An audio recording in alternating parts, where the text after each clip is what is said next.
কি কোথায় লাগবে তো আমি পালন আল্লাহর অশেষ করতে পারি, কোনোদিন অপকার চিন্তা করি। আসুন সত্য জানি। ইউটিউবে রমরমা খবর, সাকিব খান এবং বুবলি নাকি তাদের কন্যা সন্তানকে নিয়ে সবার সামনে হাজির হয়েছেন। সত্যি কি তাই?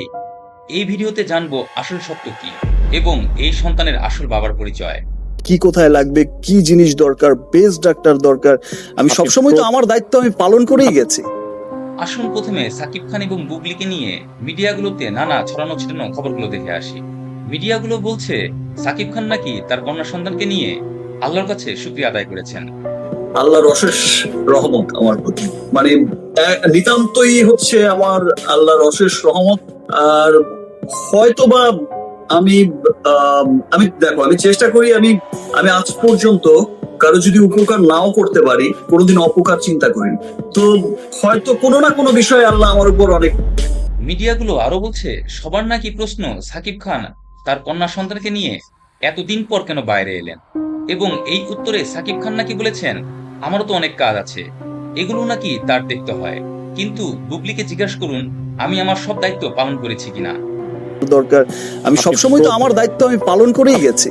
আমি টাইম টু টাইম খবর রেখেছি, আমার কাজিনদেরকে পাঠিয়ে রেখেছি। আমার মিডিয়াগুলো বলছে সাকিব খান নাকি ডিএনএ টেস্টও করতে চেয়েছিলেন এবং সেটা নাকি করতে বলেছিলেন অপবিশ্বাস। চলুন শুনে আসি সে বক্তব্য। আজকে আপনি যে চমৎকার একটা প্রশ্ন করেছেন, আসলে একজন বিখ্যাত মানুষ বলে গেছিলেন, যে কোনো একটা সফলতার সাথে সাথে একটা কালো ছায়াও কিন্তু চলতে থাকে। কালো ছায়াটা সেই সফলতাকে গ্রাস করতে চায়, কিন্তু ফাইনালি গিয়ে আর পারে না। দর্শক, আপনাদের কি মনে হয় এই সংবাদগুলো কতটা সত্য?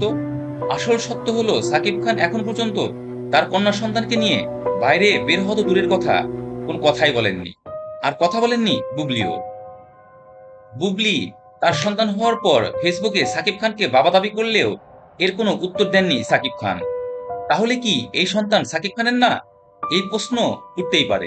কিন্তু সত্য হলো এই সন্তান যে সাকিব খানের না, এই কথাও কিন্তু অস্বীকার করেননি সাকিব খান।